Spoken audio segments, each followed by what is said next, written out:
பரிசுத்த புதிய எருசலேம் சபையின் ஸ்தாபகரும் தீர்க்கதரிசியுமான தங்கவேல் இஸ்ரேல் ஐயாவின் ஊழியப்பாதை. கன்னியாகுமரி மாவட்டம் கிருஷ்ணபுதூரில் 1943 வருடம் 29ஆம் தேதி ஜூன் மாதத்தில் பாலையா மற்றும் தங்கமுத்து அம்மாவிற்கு மகனாக தங்கவேல் இஸ்ரேல் ஐயா அவர்கள் பிறந்தார்கள். ஐயாவுடைய தாயார் கிறிஸ்தவ மார்க்கத்தையும் ஐயாவுடைய தகப்பனார் ஹிந்து மார்க்கத்தையும் தழுவியிருந்தார்கள்.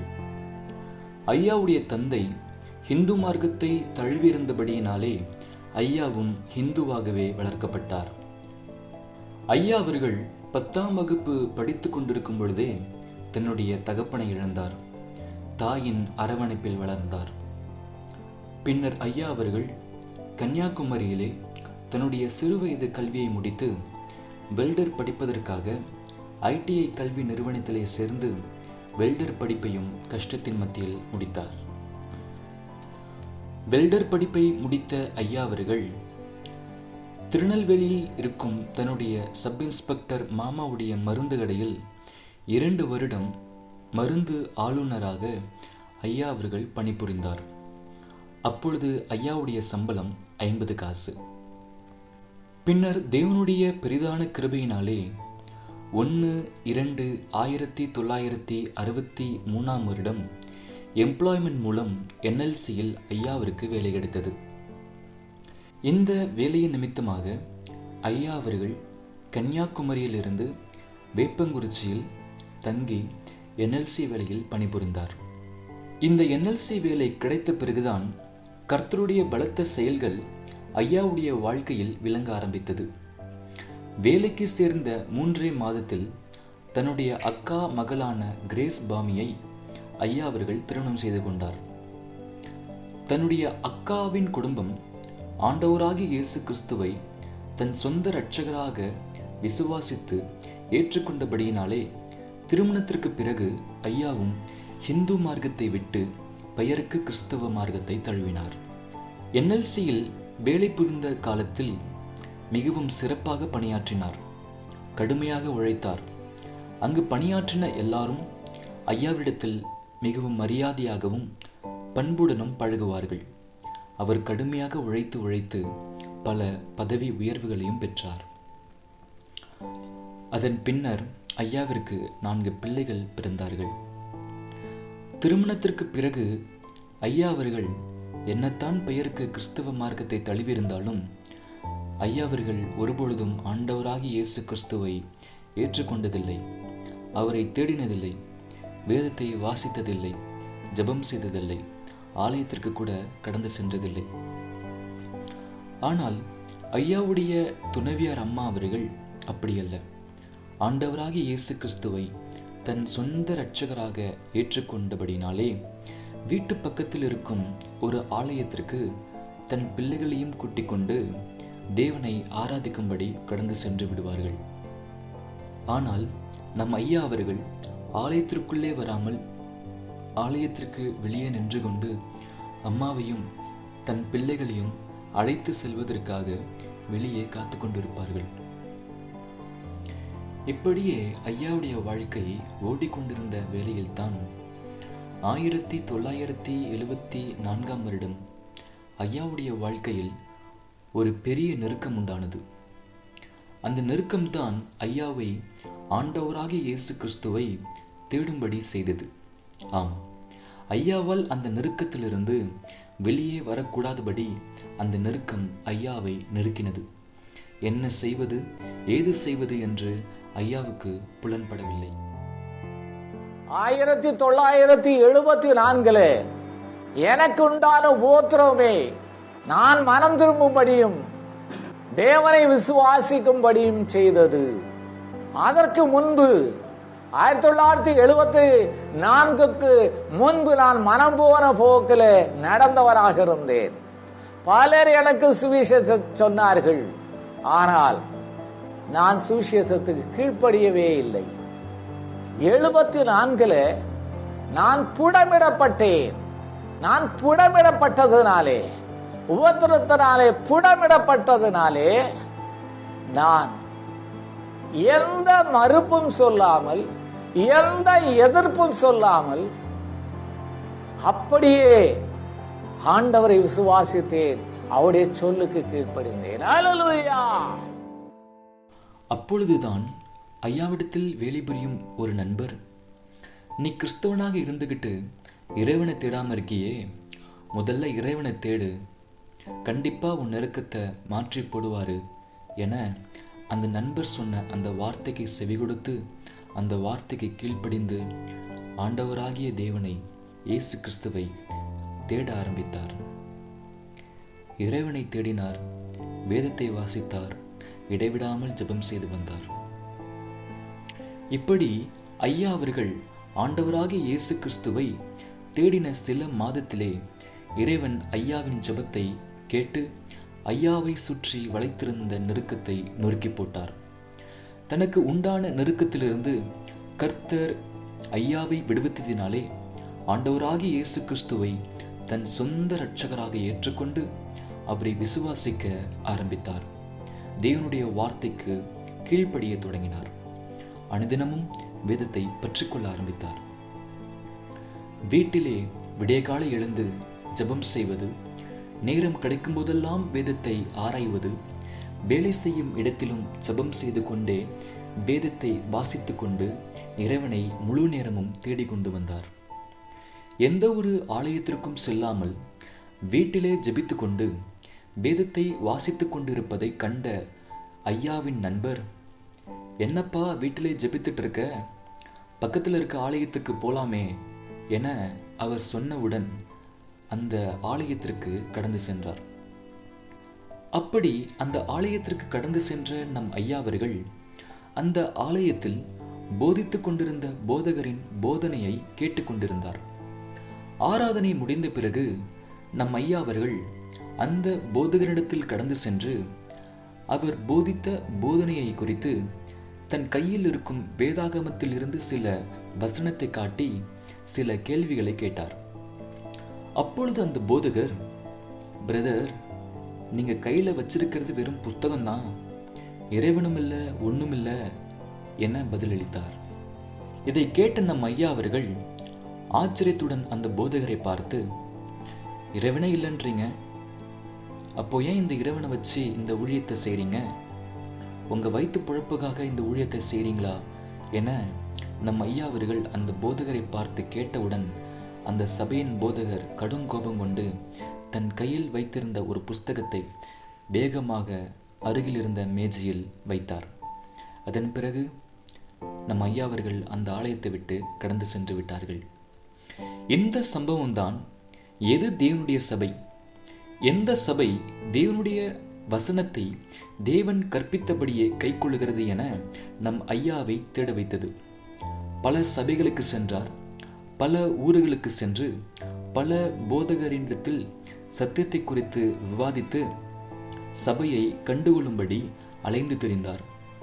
கடைசியில் எந்த ஒரு சபையும் தேவனுடைய வார்த்தையை கைக்கொள்ளாமல் தங்கள் மனம் போன போக்கிலே இந்த ஊழியத்தை செய்து வருகிறார்கள் என அறிந்து எந்த சபையோடும் தன்னை இணைத்துக் கொள்ளாமல் வீட்டிலே இடைவிடாமல் தேவனை தேடிக்கொண்டு வந்தார் நம் ஐயா அவர்கள். அப்பொழுதுதான் 1977 ஆண்டு தன் துணவியாரின் தம்பியான சுவிசேஷகர் என் லாசர் ஐயாவால் ஸ்தாபிக்கப்பட்ட புதிய எருசலேம் சபையை நம் ஐயாவிற்கு அறிமுகம் செய்து வைத்தார். பின்னர் நம் ஐயாவும் புதிய எருசலேம் சபையின் போதகருமாகிய சுந்தரராஜ் ஐயாவும் தீர்க்கதரிசியுமாகிய இயேசுதாசன் ஐயாவையும் சந்தித்து வேதத்தை குறித்து விவாதிக்க ஆரம்பித்தார். இரவு 11 மணி அளவில் அந்த விவாதம் தொடங்கினது. கிட்டத்தட்ட விடிய காலை 4 மணி வரை சத்தியத்தை குறித்து இருவரும் விவாதித்துக் கொண்டிருந்தார்கள். பின்னர் ஐயாவும் நாம் அறிந்திருக்கிற கைக்கொள்ளுகிற சத்தியத்தை இவர்களும் கைக்கொள்ளுகிறார்கள் என கண்டறிந்த பிறகு என் லாசர் ஐயாவால் கொடைக்கானலில் ஞானஸ்நானம் பெற்று சபையில் இணைந்து கொண்டார். பின்னர் நம் ஐயாவை நெய்வேலி சபையின் ஸ்தல ஊழியராக என் லாசர் ஐயா அவர்கள் அபிஷேகம் செய்தார்.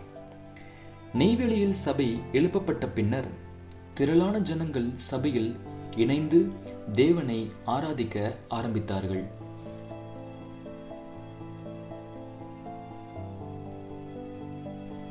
இப்படி நெய்வேலியில் மகிமையாய் தேவனுடைய ஆலயம் எழுப்பப்பட்ட பின்னர் இன்னும் பல ஊர்களில் ராஜ்யத்தின் சுவிசேஷத்தை கொண்டு செல்ல நம் ஐயா அவர்களை தேவன் ஒரு கருவியாக எடுத்து பயன்படுத்தினார்.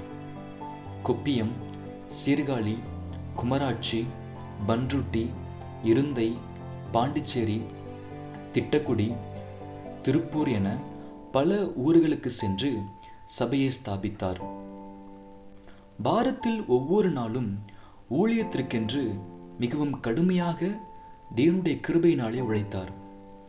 ஞாயிறு ஆராதனை, சகோதர கூட்டம், பெண்கள் கூட்டம், உபவாச கூட்டம், வீடு சந்திப்பு, ஊழியர்கள் கூட்டம், சுவிசேஷ கூட்டம், முழு இரவு ஜெபம் என ஒவ்வொரு நாளும் தன்னை முழுமையாக இந்த ஊழியத்தில் ஈடுபடுத்திக் கொண்டார்.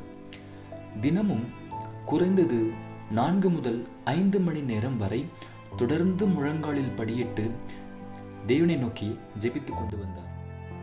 ஆரம்ப நாட்களெல்லாம் நான் 4 மணி நேரம் 5 மணி நேரம் தொடர்ந்து ஜெபிப்பது அனுபவமாக கொண்டிருந்தேன். கர்த்தருடைய பெரிய நாமத்துக்கு ஸ்தோத்திரம் உண்டாவதாக. தேவனுடைய ஆலயத்திற்குள்ளே சென்று விட்டால் நான் ஜெபித்துக் கொண்டே இருப்பேன். அந்த கிருபைகளை தேவன் அந்த நாட்களில் அதிகமாய் தந்தார். அந்த பலன் இன்னும் குன்றி போய்விடவில்லை. தேவசத்திலே கூடுதலாக அமர்ந்திருக்கும் அந்த பலத்தை இந்த நாட்களும் கர்த்தர் தந்திருக்கிறார். ஒவ்வொருவரும் அந்த பலத்தை பெற்றுக்கொள்ள வேண்டும். இப்படியே சபையில் பல அற்புதங்கள் நடந்தது. பிணியாளிகளை தேவன் குணமாக்கினார். நோய் நொடிகளை போக்கினார். பல நாள் வியாதியாய் இருந்தவர்களை அந்த வியாதியில் இருந்து விடுதலையாக்கினார் நம் தேவன். அநேக ஜாதி மக்கள் தங்களை சபையில் இணைத்துக் கொண்டனர். எரிகிற அக்கினியிலிருந்து இழுத்துவிடும் ஒரு கருவியாக நம் ஐயாவை தேவன் எடுத்து பயன்படுத்தினார். பின்னர் 1997 ஆண்டு நம் ஐயாவை தீர்க்க தரிசியாக என் லாசர் ஐயா அவர்கள் அபிஷேகம் செய்தார். அநேகமான வெளிப்பாடுகளும் தரிசனங்களும் தேவன் நம் ஐயாவிற்கு வெளிப்படுத்தி தந்தார்.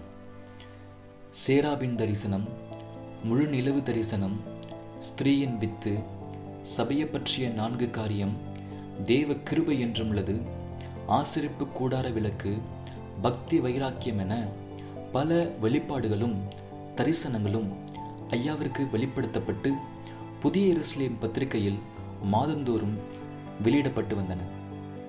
ஒரு வெளிப்படுத்தலை 1995 என்று நினைக்கிறேன் அந்த காலங்களிலே வெளிப்படுத்தி கொடுத்து அந்த வெளிப்படுத்தலை பெற்று கர்த்தர் சபைக்கு அதை அறிவிக்கும்படியாய் கிருபை செய்தார். ஆகையினாலே இன்றளவு புதிய சபையிலே இந்த 136ஆம் சங்கீதம் வாசிக்கப்பட்டு வருகிறது. கர்த்தருடைய பெரிய நாமத்துக்கு ஸ்தோத்திரம் உண்டாவதாக. இவைகள் மட்டும் இல்லாமல் அநேக புத்தகங்களையும் ஐயா அவர்கள் வெளியிட்டனர். நான் சொன்னதை நீ அவர்களுக்கு சொல், கிருபையினால் கர்த்தர் அருளும் பூரண ரட்சிப்பு, இயேசு கிறிஸ்து தேவனுடைய குமாரன் என்றும் அவர் தேவன் என்றும் ஏன் வேதம் சொல்லுகிறது, 4 ஜீவன்களும் 24 மூப்பர்களும், இயேசு கிறிஸ்துவின் இரகசிய வருகை தாமதிப்பது ஏன், யாபேசின் வேண்டுதல், எது கர்த்தருடைய ஊழியம், யார் கர்த்தருடைய ஊழியக்காரர், அடிமை பெண்ணாகிய ஆகாரே, கர்த்தர் திரும்ப கட்டுகிறார், விலக்கப்பட்ட விருட்சம் என பல புத்தகங்களை இலவசமாகவே தேவனுடைய ஊழியர்களுக்கும் தேவ ஜனங்களுக்கும் தேவனுடைய கிருபையினாலே விநியோகம் செய்தார். இப்படி ஆண்டவராகிய தேவன் ஐயாவின் மூலம் பலத்த செயல்களையும் பலத்த அற்புதங்களையும் செய்து வந்தார். பல சந்தர்ப்பங்களிலே நான் இதை அடைந்திருக்கிறேன். ஆவிக்குரிய ஜீவியத்திலே நான் ஜெபிப்பேன், கர்த்தருடைய வார்த்தை வெளிப்படும், அந்த வார்த்தையை நான் பற்றிக் கொள்வேன், அந்த வார்த்தை வெளிப்பட்ட வார்த்தையின்படியே நடக்கும். இதை தேவ ஜனங்கள் மறந்து விடக்கூடாது. ஜனங்கள் சீர்பொருந்தும் பொருட்டு தேவனுடைய வார்த்தையை தேவன் தீர்க்கதரிசியின் மூலம் வெளிப்படுத்தி ஜனங்களுக்கு அறிவிக்கும்படி செய்வார். ஆனால் காலம் செல்ல செல்ல தீர்க்கதரிசியின் மூலம் வெளிப்படுத்தின தேவனுடைய வார்த்தைகளை ஜனங்களுக்கு அறிவிக்காமல் தடை செய்தனர்.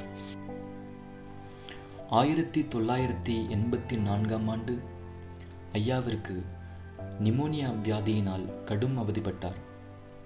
அதன் பின்னர் டிபி வியாதியினால் அவர் உடலில் பல மாற்றங்கள் ஏற்பட்டது.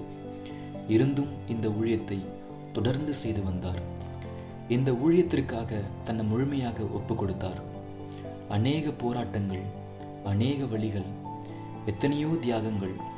நாங்கள் ஆவிக்குரிய ஜீவத்தில் வளர்ந்து பெருக வேண்டும் என்பதற்காக கடுமையாக ஜெபித்து வந்தார். எத்தனையோ இன்னல்கள். தன் 2 பிள்ளைகளின் மரணம் 30/9/2001 NLC பணியிலிருந்து ஓய்வு என எண்ணி முடியாத அளவிற்கு ஐயாவின் ஊழிய பாதையில் கடுமையான நெருக்கம் ஏற்பட்டது. சில சந்தர்ப்பங்களிலே நாமும் கூட வழி தெரியாமல் என்ன செய்வதென்று அறியாமல் திகைத்து நிற்போம். ஒரு சோத்துக்கு முன்னாடி போய் நின்னா வழி இருக்குமா? நினைச்சு பாருங்க. அப்படிப்பட்ட சூழ்நிலைகள் நமக்கு உண்டாகலாம். எனக்கு பல சந்தர்ப்பங்களிலே அப்படிப்பட்ட சூழ்நிலைகள் உண்டாயிருக்கு. இனி என்ன செய்ய போகிறோம்? சிவந்த சமுத்திரம் முன்னேறி செல்லாமல் தடை செய்தது போல பல தடைகள் உண்டாயிருக்கிறது. ஆனாலும் விசுவாசத்தினாலே, தேவன் மீது வைத்த விசுவாசத்தினாலே அல்லேலூயா, தடைகள் எல்லாம் நீங்கி தொடர்ந்து முன்னேறி செல்ல வழிபிறக்கும். தடை செய்த தேவனுடைய வார்த்தைகளை ஜனங்களுக்கு அறிவிக்கும்படியாக ஆவியின் ஏவுதலை பெற்று 2007 தன் வீட்டின் மேல் பகுதியிலே ஒரு சிற்றாலயத்தை எழுப்பி பரிசுத்த புதிய எருசலேம் சபையை தொடங்கி அந்த சபையில் தேவனை ஆராதித்து மகிமைப்படுத்தி வந்தார் நம் ஐயா அவர்கள்.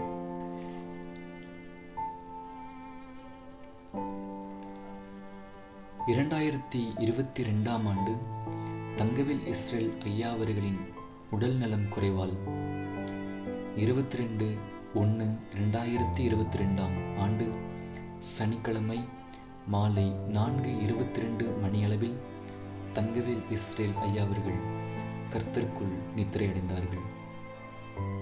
தன் கடைசி காலத்தில் படுத்த படுக்கையில் இருக்கும் பொழுது ஐயா அவர்கள் தேவனை துதித்து பாடின கடைசி பாடல்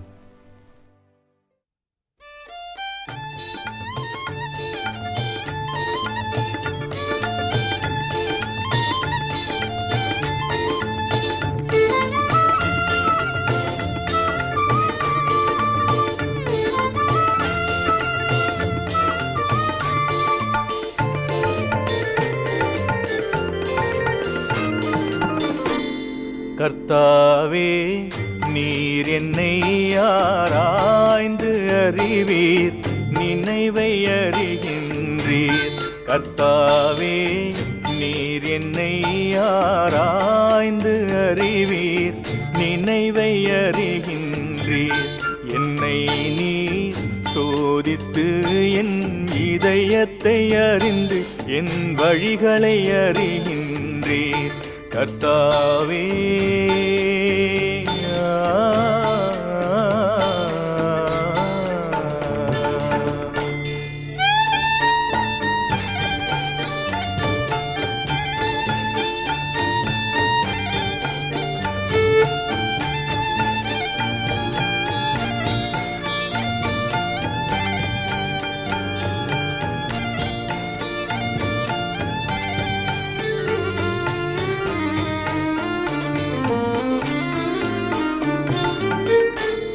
நான் நடந்தாலும் படுத்திருந்தாலும் என்னை நீர் சூழ்ந்திருக்கின்றீர்.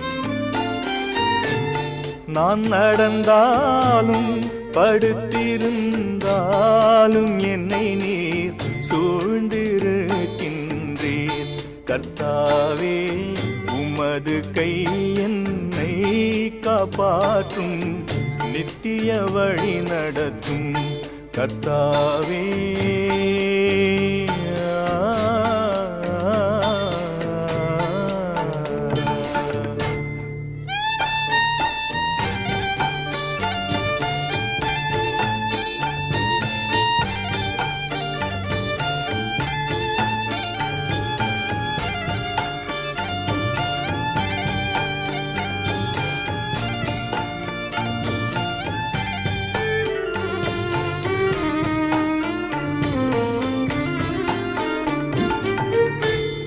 என் தாயின் கர்ப்பத்தில் என்னை காப்பாற்றி எனக்கு அறிவை நீ தந்தீர். என் தாயின் கர்ப்பத்தில் என்னை காப்பாற்றி எனக்கு அறிவை நீ தந்தீர். கர்த்தாவே, என்றும் நான் உம்மை துதிப்பேன், துதித்து போற்றிடுவேன். கர்த்தாவே, நீர் என்னை ஆராய்ந்து அறிவீர், நினைவை அறிகின்றீர். கர்த்தாவே,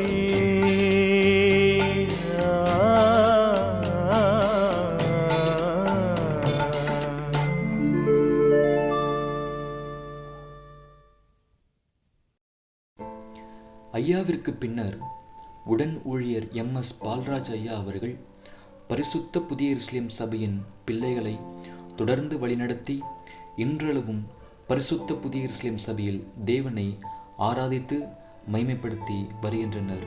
அல்லேலூயா. என் தேவ ஜனமே, ஆதி சபை பின்மாற்றம் அடைந்து பிரிந்து சிதறி போனது. பின்மாற்றம் அடைந்த சபையை தேவன் திரும்ப எடுத்து அதன் திறப்புகளை அடைத்து பூர்வ நாட்களில் இருந்தது போல இந்த கடைசி காலத்திலும் தேவன் சபையை கட்டிக்கொண்டு வருகிறார். ஆதியிலே ஒரே சபையாய் ஒரே ஆவியும் ஒரே கர்த்தரும் ஒரே விசுவாசமும் ஒரே ஞானஸ்நானமும் இருந்தது போல இந்த கடைசி காலத்திலும் ஒரே சபையாய் தேவன் நம்மை கூட்டி சேர்த்து வருகிறார். கர்த்தருடைய வருகைக்கு தேவனுடைய பிள்ளைகள் கூட்டி சேர்த்து அவருடைய வருகைக்கு ஆயத்தப்படும்படியாக தேவன் பரிசுத்த புதிய எருசலேம் சபையை இந்த பூமியிலே எழுப்பியிருக்கிறார். நீங்களும் தேவனிடத்தில் ஜெபித்து எது கடைசி காலத்தில் எழுப்பப்பட்ட சபை என அறிந்து அந்த சபையில் உங்களை இணைத்துக் கொள்ளுங்கள். கர்த்தரின் சத்தம் கேட்கும் ஆடுகள் எல்லாம் ஒரே மந்தையாய் ஒரே சபையாய் கூட்டி சேர்க்கப்பட வேண்டியது தேவ சித்தமாகும். ஆகையினாலே ஒரே மந்தையாய் ஒரே சபையாய் இணைந்து கர்த்தருடைய வருகைக்கு ஆயத்தப்படுவோமாக. ஆமீன். அல்லேலூயா.